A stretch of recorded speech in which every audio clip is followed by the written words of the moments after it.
If you would like to get your song reviewed, dear listener, there's the filthy capitalist option. As Sori says, $125 gets you straight to the head of the line. You don't have to be a part of the alliance. You don't have to be part of the group. Wait a minute. And the biggest thing is you don't have to wait. You hop, skip, and jump right in front of everybody. $125 gets you there. You do that 3 times and then get mashed down to the $75 rate for perpetuity. Yes! Also, there is a band review option.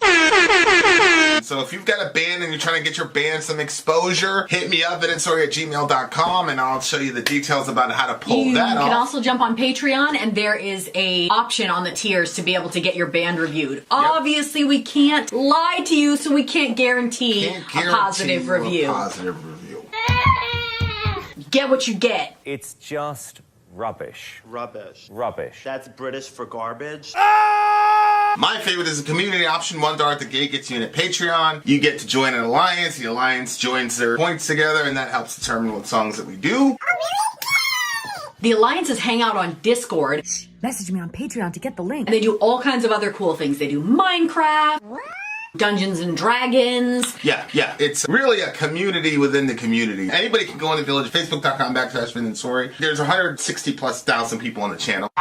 What's cool about the Discord is that it offers a real opportunity for community connection, friendship, that type of thing. And it's on Discord, so if you're not a Facebook person, it's for you. You start off at $1. Right. Plus you get exclusives. Sori and I are working on a song. So the first 15 seconds of that was on Patreon. Also, at $15 tier and above, when we actually debut the video, they're going to be there live with us. There you are, dear listener. Buy our merch. Buy our merch indeed. A child shall lead them. To buy our merch. Yes, dear listener. Yes, dear listener. Yes, dear listener. All right. So shout out to the homie. How do you say this? Zeke? Zik? Zik. That is the shout out to Zik. He or she, I'm assuming that's a he, is the decider of this song. They said about this song, I think you'll find the lyrics very interesting, even if you don't like the song. Personally, there are some things in it musically that I usually wouldn't care for myself, but the lyrics are so compelling that I can't help but love it. I know this is a topic you two have discussed before from other songs, but I'm certain this song will give you more to say. I am by no means a pagan, but I think it's very easy to identify with this song on a human level, regardless of your ideology or beliefs. Also, it's worth noting that this band is from Italy, home of the Pope, so there is probably just as much of a modern basis as an olden one for what they have to say about the church. Okay. Witches Gather, Elvenking. Witches Gather, Elvenking. This should be a very interesting song. Prepare! Now, if you're a Christian, don't be angry at us. Don't send me any bad emails. We just review the songs that are chosen. Okay, here we go. Elvenking, Witches Gather. Let's do this shit. Go.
said we remain. The moon high above is watching and praying and showing her love like a star deep in the night. She'll start to shiver and we look so bright. A sea of blood is running on. Oh, the pain of the inner said will remain. The moon high above is watching and praying and showing her love like a star deep in the night. She'll start to shiver and we look so bright. All the rest of their life before sunrise, so you will be a take down. Let the rest of the run away from them all. Stay away from this natural chaos. All of us were weak and diverse. I was them with bleeding the darkness. Walking in darkness, we won't live in another day. Breathing in darkness, walking in darkness, we won't live in another day. The witches still gather round a circle of fire, together side by side under the starlit sky. The witches will gather and the spirits will fly, together side by side in the middle of the night.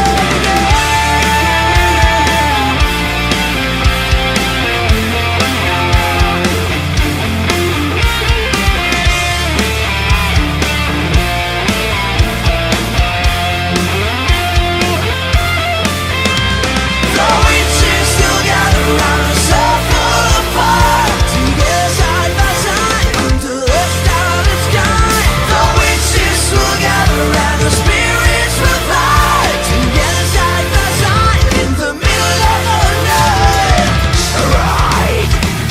Ride with them in a circle of fire. Save me, what's meant to all of you is you so good to a little few. What's just they are kind to burn you, the day will fade like a stream outside. There won't be any circle of stones, no magical rites, no more. We tried to come, we wanted to show you the goodness of the stars, of the moon, but you failed miserably, and we paid. We paid. We paid. We paid.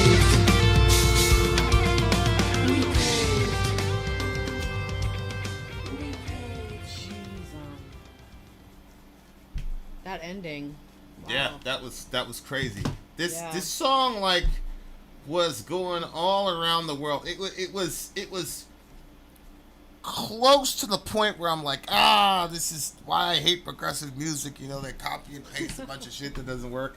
But I don't know. I felt like they went to the edges of it and they made it work. They made it work. They did it. But I mean, some of the transitions were a little bit awkward and choppy. Yeah, I'd agree with that. But at the same time, it was also pretty inspiring. So there you go. Okay, so what do you got? Well, we're talking about the witches from the past and how they were treated by the church, right? Yep. Or so-called witches. I really think that the ending was. I know that we're not at the end, but the ending was pretty crazy. Like when she was doing that, the spoken word part. Yeah, we tried to show you the light of the stars. No, we tried to show you the goodness of the stars and of the moon, but you failed miserably, and we paid. Right. And like that's always kind of like been my thing with the witch trials and everything that went on there is because I've been a part of, you know, evangelical church since I can remember. I do know that once they demonize something, that's it, man. You know, I remember there was a church that people that I knew were attending, and they couldn't have any toys that made any sort of noise. So if you squeezed it and the toy would say, "I love you," or something, that was demonic, they said. And so you literally had to rip the voice boxes out of all the toys. No toys could have anything like that because it was demonic. So, if you had something, so like that was their family. We didn't go to that church. And my parents, I think my parents were kind of like very heavily influenced by them, but they weren't like over the top like them as much. And but you still felt that like them like kind of looking sideways at you if you had anything that was deemed not good by their church. They even were, you know, if they went to garage sales and they bought stuff from garage sales, they would say there could be a spirit stuck inside the stuff. And so you had to cast the spirits out of the stuff before you brought it home. And like there was a woman and she was going through she did have some issues. She probably honestly should have seen a therapist and maybe needed some meds, I don't know.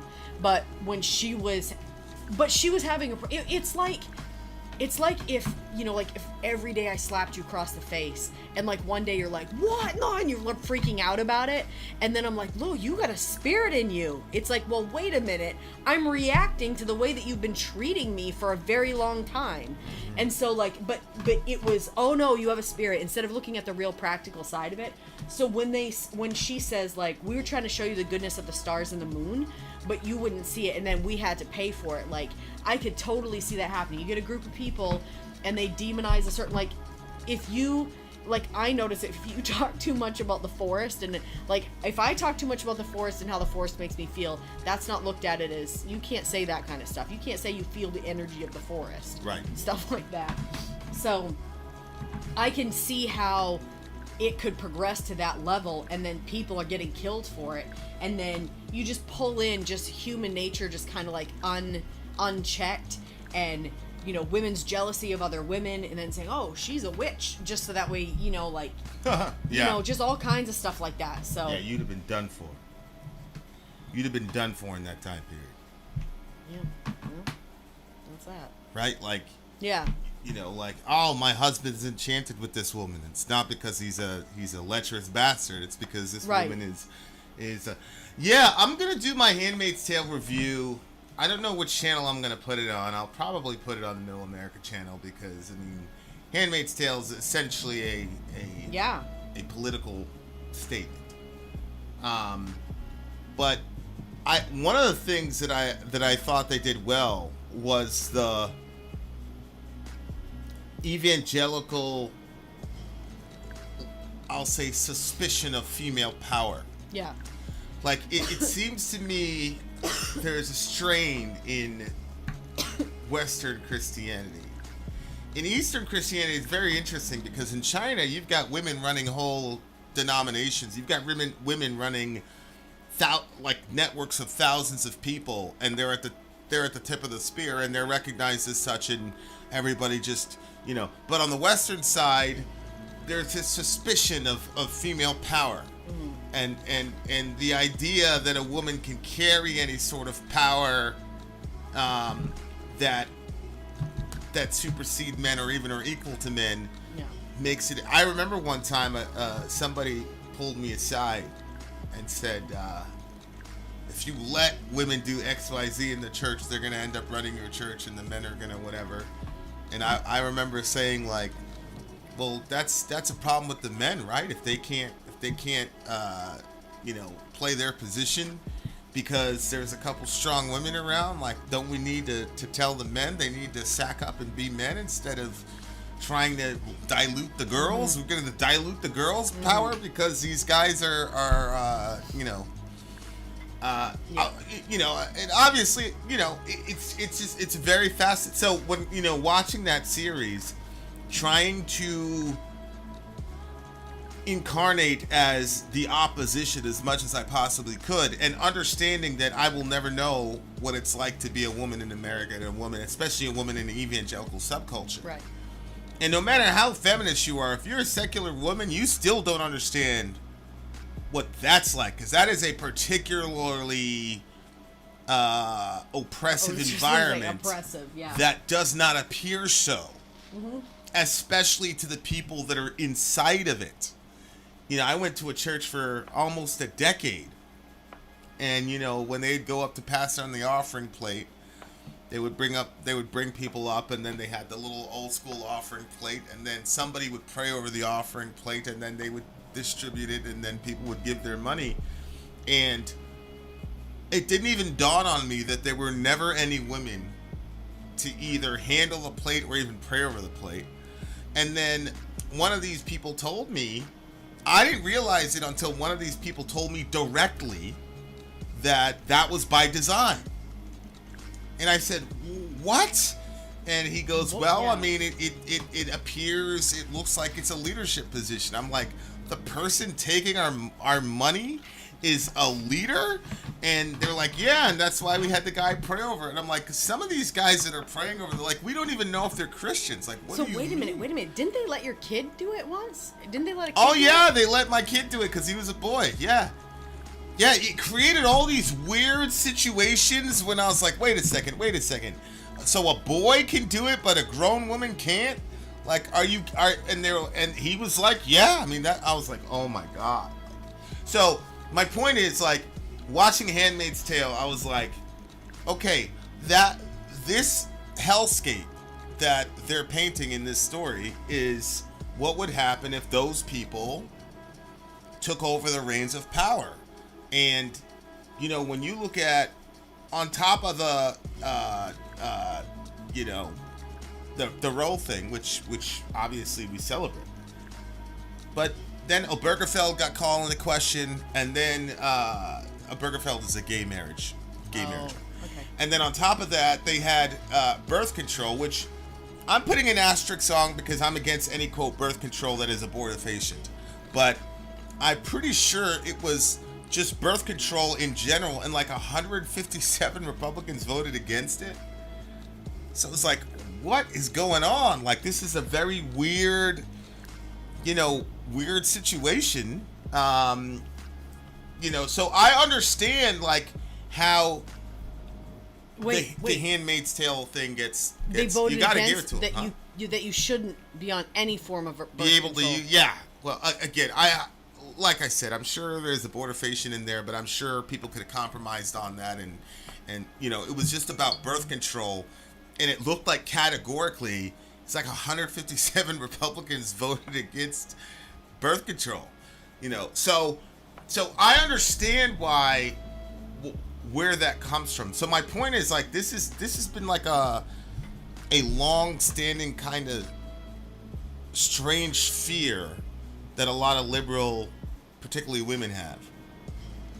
And I think that politicians have been able to, like, jump on that fear so that you can have votes. But now what's happening is, now that Republicans are getting a little bit of power, they're taking some insane steps. Like, prior to the Roe decision, they basically reversed a Second Amendment law that made guns more ubiquitous in the country. You know what I'm saying? Like, then they did Roe, then Clarence Thomas is talking about the Obergefell decision, which has nothing to do with Roe. Like, all these, like, it was like bang, bang, bang, bang, bang. It's like, as soon as these guys get power, like, they're going scorched earth, which is not something that the Republicans used to do. You remember George Bush? George Bush had a supermajority. We could have codified a ban on abortion then, and they didn't use that power. Yeah. So the idea that Republicans use the power as soon as they have it is not necessarily true. But this current brand of republicanism, in a post-Trump world, is pretty scorched earth. And I can understand how a liberal woman would associate where we're heading with Handmaid's Tale. Like, I can completely understand it. I think that initially it was propaganda. I was looking at this like, this is propaganda. But now when I look back at it, I'm like, yo, I don't agree with like 90% of these decisions. I don't agree with the Second Amendment thing they did in New York. Now you're making it more easy for people to carry guns in New York City. Like, what? If that would have been around when I was around, like, I mean, yeah, folks, people were carrying anyway. But right. you know, there was a process as to how to do that. You know, that you know, but anyway, my point is like, in the Western world, it seems when Christians get power, it doesn't seem that we're mature enough yet as to how to wield it. Oh, yeah. Right? Yeah. And so that's kind of the problem. Like, you know, the witch birding thing, we've talked about it ad nauseum, but the spirit of the witch trials and the spirit that's behind that, which is fear of women in general, I think, fear of women's sexuality, and fear of feminine power, which there is a commingling between those two categories, because even in Handmaid's Tale, the women were necessary because you can't have kids without them. So there are situations in which one of them was pregnant. They did something that should have warranted the death penalty, but because she was pregnant, she was able to escape the punishment. All these kinds of things where that's the tension of, on the one hand, there's a lot of abuse, but on the other hand, there's a powerlessness that these men have because they need these women to, propagate their whatever, and they were worried about birth rates and all the rest of it, which is a very real concern, by the way. Not for people like me, but, it's been reported on numerous occasions from secular outlets that we're not reproducing at the point enough to where we could replicate ourselves very well. Oh, yeah. And not only that, like, when I talk to people in my mother's generation, and I said, because my mother never experienced a miscarriage, and I said, did you ever know anybody that had any miscarriages? She says, no, I didn't know anybody that had it. Now, maybe their generation didn't talk about it. Right. That's possible. But I know lots of people that have had a miscarriage. It's actually, what's rare is moms that have never experienced that. That's what's rare. In my circle, I'm saying. Right. So, I agree. Yeah, I mean, there's obviously a problem. I mean... What do you mean?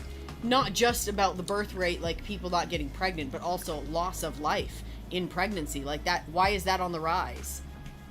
Well, I don't know if it's on the rise as much as it is people didn't talk about that stuff in your mom's day. It could be. That because could be of it. The shame factor. Like, one of them in the show lost a baby, and it was like, you did this. I mean, you feel that type of thing. You feel that. Like, that's, I think that mom guilt is a real thing when your kids are like alive and you're raising them. Like, I hear moms say it all the time when Mother's Day rolls around and they're getting, celebrated for Mother's Day. Like, there's this unbelievable amount of guilt, like, because you cannot be as perfect as you want to be, and you just don't have the track record that you wish that you had, and what you imagined you were going to be as a mother, you're not able to live up to that standard. And so there's daily guilt that mothers have to actually face when it comes to that. So when you have a child in your womb and you lose the baby, like, I mean, it takes two to get pregnant, but you're the only one that carries the baby. So you kind of carry that by yourself if you lose the child like that. Yeah. So I just thought that, like, it made me think of the show. Yeah. Because it's, like I said, I mean, a lot of it was propaganda, probably, but I do think that that's the world that these people would. I mean, look, the extreme thing where you're having the systemic sexual assaults or stuff like that, I don't see. It's the guy that I'm thinking about, I don't see him doing it.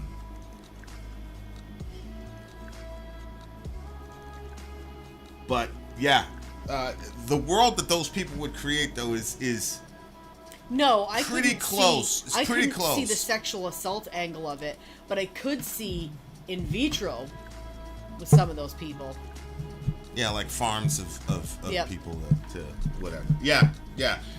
But yeah, I just think it's a real fear of feminine energy, and not to get too meta at it, but like the witch trials is one, but like I don't think that Western Christianity has reconciled the feminine and masculine energies and how those things are supposed to work together. I feel that, instead of looking at them as complementary to each other, they're instead going with a hierarchical understanding of how men and women are supposed to relate. Mm-hmm. And because women are in the image of God and they're not supposed to be under anybody's foot, there's going to be that clash and that conflict. And if you're stronger, whether economically, physically, or societally stronger, the temptation is to just use the hammer to squash resistance, and that's essentially what has happened to Western. And again, you don't see that in the Eastern side of Christianity. You don't see that in China. You don't see that kind of fear of the feminine energy. So it's a very fascinating and very disturbing look into the psyche of Western Christianity that's got to get called out. I mean, and it's getting kind of called out in mainstream Christianity right now, and you have to give, there are certain actors and players that I think have come into an awakening in conservative, evangelical, Southern Baptist Convention type Christians who are coming out and saying things. And, you know, Rachel Held Evans, rest in peace to her, but she was ringing the bell about 10 years ago when it was really sort of edgy to do that. So, but I do think there needs to be a reckoning. I wish more Christian leaders would watch that show, like from A to Z. I wish they would watch the show because, again, even if there are parts where you're like, yo, that's not me, I'm looking for parts where I'm like, yo, where am I in this? You see, like, just like when you read the Bible, you'd say, where am I in this? You usually want to make yourself the good guy, and 90% of the time, you'd be the bad guy. So what thought patterns do you have that are witch-burning thought patterns or Handmaid's Tale, whatever sort of archetype you want to use? Where is that? What is the likelihood as a man that you grew up in a society that men dominate in, especially if you're in an evangelical society? What is the likelihood that you were raised with those assumptions, but that you as an individual don't have those the chances are zero. Even if you're awake to it, the chances are zero. I believe I will deal with that for the rest of my life. Like having to constantly rethink how men and women interface with each other and interact. I believe I'll have to constantly undo and rewire myself for the rest of my life. And so because of that assumption, it makes me open to looking at things like this and saying, okay, where am I at here? Because I just don't believe, mathematically speaking, it's possible that I don't have misogynistic mindsets, because not only evangelical culture, but just Western American culture. Forget it. It's Western American culture is so misogynistic that when women decided that they were going to stand up for themselves and they were not going to live under the feet of men anymore, they adopted pantsuits, which to me is massively symbolic, because it's saying that they surrendered, that they couldn't beat the guys as women. They had to beat the guys by women acting like men. And that to me, like the fact that the pantsuit is the power suit for women and not a dress is massively significant to me. And if anybody wants to act like that clothing doesn't carry symbolic weight, how do we relate to the trans question? It absolutely carries symbolic weight. And that to me speaks to how deep-seated the misogyny in our country is that the pantsuit is the icon of the powerful woman. So anyway, so I know it's kind of a deeper topic, but it's what are your thoughts About the song or about what the pantsuit? Yeah, like what do you rate it? I'm gonna give it an 8.6. I'm gonna give this I'll give it an 8.9. I'll give it an 8.9. Like I said, some of the transitions were weird, but I thought lyrically they did a good job. And when I liked the song, I really, really liked it. So there you go. 8.9. We shall return. We have more music coming your way. Vin out. Sori out. Go.